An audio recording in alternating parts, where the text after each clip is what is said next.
Pembangunan berkelanjutan adalah pembangunan yang memenuhi kebutuhan sekarang tanpa sedikit pun mengurangi kebutuhan generasi mendatang. Kunci dari pembangunan berkelanjutan yang ada di Indonesia dinamakan AMDAL.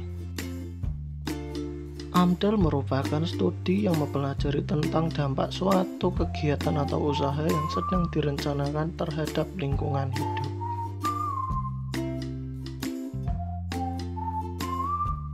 Kegunaan pertama yaitu bahan bagi perencanaan pembangunan suatu wilayah. Yang kedua adalah membantu proses pengambilan keputusan tentang kelayakan lingkungan hidup dari rencana usaha atau kegiatan. Ketiga, memberi masukan untuk menyusun rencana pengelola dan memantau lingkungan hidup.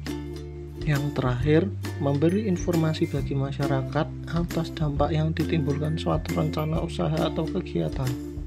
Berikut ini merupakan dokumen-dokumen AMDAL. Yang pertama ada kerangka acuan analisis dampak lingkungan atau KA AMDAL. Yang kedua ada AMDAL itu sendiri. Yang ketiga ada rencana pengelolaan lingkungan hidup atau RKL. Yang keempat ada rencana pemantauan lingkungan hidup atau RPL. Dan yang kelima ada ringkasan eksekutif. AMDAL juga memiliki pengawas yang bernama Komisi Penilai AMDAL, di mana tugasnya adalah menilai dokumen-dokumen yang sudah disebutkan sebelumnya, dan Komisi Penilai Pusat berwenang untuk menganalisis dampak lingkungan berbagai jenis usaha atau kegiatan sesuai kriterianya. Komisi penilai juga dibentuk berdasarkan tingkatannya, di mana tingkat pusat dibentuk oleh menteri, di tingkat provinsi dibentuk oleh gubernur, dan di tingkat kabupaten atau kota dibentuk oleh bupati atau wali kota. Selanjutnya adalah proses penapisan. Apa itu proses penapisan? Jadi proses penapisan adalah proses menganalisis dokumen, rencana usaha, dan atau kegiatan untuk menentukan jenis dokumen lingkungan. Dalam proses penapisan terdapat 3 tahap. Yang pertama, kesesuaian lokasi, jenis dokumen yang harus disusun, dan kewenangan penilaian dokumen lingkungan hidup. Lokasi yang akan digunakan dianalisis kesesuaiannya dengan tata ruang wilayah serta jenis kawasannya.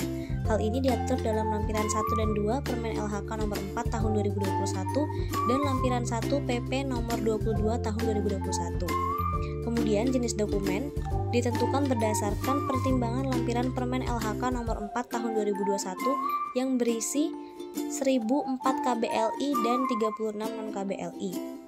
Dan yang terakhir, kewenangan penilaian dokumen lingkungan hidup diatur dalam PP nomor 22 tahun 2021 dan PP nomor 5 tahun 2021. Kemudian ada kerangka acuan. Kerangka acuan adalah ruang lingkup studi dampak lingkungan yang merupakan hasil dari pelingkupan yang telah disepakati. Kerangka acuan dilakukan melalui 3 proses, yaitu pelingkupan, analisis, dan perencanaan pengendalian. Mengacu pada lampiran 2 PP nomor 22 tahun 2021, kerangka acuan meliputi informasi umum tentang usaha atau kegiatan, pelingkupan, dan metode studi. Salah satu usaha atau kegiatan yang wajib AMDAL adalah perusahaan industri yang memiliki besaran skala tertentu serta dampak penting terhadap lingkungan. Di pembahasan kali ini saya akan membahas kasus dari PT Sinar Bengkulu Selatan. Perusahaan ini berlokasi di Mana, Kabupaten Bengkulu Selatan, Bengkulu, Indonesia. Di mana perusahaan ini merupakan pabrik pengolahan buah segar kelapa sawit menjadi minyak mentah yang telah berdiri sejak tahun 2013. Adapun catatan pelanggaran AMDAL yang dilakukan oleh PT Sinar Bengkulu Selatan pada tahun 2017, yang pertama, adanya indikasi pencemaran Sungai Selali yang menjadi tempat pembuangan limbah pabrik. Yang kedua, limbah pabrik telah menyebabkan kematian berbagai biota yang terdapat di Sungai Selali. Menurut info masyarakat peduli lingkungan, ikan-ikan di Sungai Selali sering ditemukan mati mendadak. Bahkan beberapa udang sudah berubah warna menjadi kehitaman, padahal sebelumnya berwarna putih kekuning-kuningan. Yang ketiga, PT SBS belum mengirimkan laporan-laporan mengenai pengelolaan lingkungan. Laporan-laporan tersebut diantaranya, PT SBS belum melakukan pemantauan kualitas udara di pemukiman masyarakat dan karyawan pabrik. PT SBS belum melakukan pemantauan kebisingan di kawasan pemukiman masyarakat dan karyawan pabrik, PT SBS belum melakukan pemantauan biota yang ada di sekitaran pabrik. PT SBS belum melakukan pemantauan partisipasi tenaga kerja lokal melalui wawancara dengan wakil masyarakat. PT SBS belum melakukan pemantauan sumber dan tingkat pemantauan masyarakat di lingkungan pabrik. Dan yang terakhir, PT SBS belum melakukan pemantauan kesehatan masyarakat melalui survei di puskesmas terdekat yang ada di lokasi pabrik. Solusi yang dapat dilakukan mengenai permasalahan AMDAL menurut peraturan perundang-undangan antara lain: yang pertama, melakukan pengelolaan limbah industri hingga mencapai baku mutu limbah sebelum membuangnya ke perairan, seperti yang tercantum dalam Undang-Undang Nomor 11 Tahun 2020 pada pasal 20. Selanjutnya, hendaknya PT SBS melakukan penanggulangan pencemaran atau perusakan lingkungan hidup, sebagaimana yang dimaksud dalam Undang-Undang Nomor 32 Tahun 2009 pada pasal 53. Yang ketiga, PT SBS hendaknya melakukan kegiatan pemulihan lingkungan hidup sebagaimana yang dimaksud dalam pasal 54 Undang-Undang Nomor 11 Tahun 2020 dan ketentuan lebih lanjut mengenai pemulihan mutu air yang tercantum dalam PP Nomor 22 Tahun 2021. Dan yang terakhir, PT Sinar Bengkulu Selatan memiliki kewajiban untuk memberi informasi mengenai pengelolaan lingkungan sesuai pasal 68 Undang-Undang Nomor 32 Tahun 2009 dan apabila melanggar ketentuan yang tercantum dalam dokumen perizinan dapat dikenai sanksi administratif dari pemerintahan. Contoh kasus AMDAL selanjutnya merupakan kasus pelanggaran AMDAL di bidang jasa pelabuhan yang terjadi pada lingkungan hidup di kawasan Marunda, Jakarta Utara oleh PT Karya Citra Nusantara.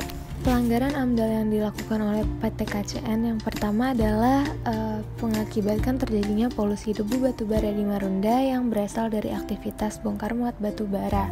Seperti yang dikatakan oleh Ketua Forum Masyarakat Rusunawa Marunda, bahwasanya pencemaran partikel batubara di wilayah Pelabuhan Marunda sudah terjadi sejak 2019.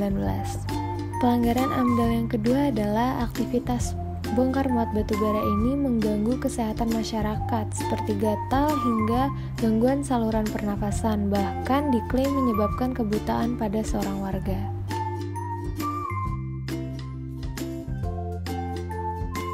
Solusi yang dapat dilakukan yang pertama adalah sanksi administratif yang tertuang dalam Surat Keputusan Kepala Suku Dinas Lingkungan Hidup Kota Administrasi Jakarta Utara Nomor 12 Tahun 2022 berupa perintah kepada perusahaan pengelola pelabuhan untuk memperbaiki pengelolaan lingkungan hidup dan tidak mencemari lingkungan. Solusi selanjutnya adalah pemenuhan kewajiban dalam UKL-UPL kegiatan usaha PT KCN. Di antaranya berupa pembuatan tanggul setinggi 4 meter, penutupan area penimbunan dengan terpal, pembersihan tumpahan ceceran, lalu peningkatan frekuensi penyiraman debu halus sisa kegiatan, dan lainnya yang masing-masing memiliki jangka waktu tertentu. Solusi yang terakhir adalah melakukan pengendalian pencemaran udara seperti yang tercantum dalam pasal 188 pada PP 22 tahun 2021. Demikian video pemaparan mengenai AMDAL dari kelompok kami. Apabila ada kesalahan dalam penyampaiannya, kami mohon maaf. Sekian dan terima kasih. Wassalamualaikum warahmatullahi wabarakatuh.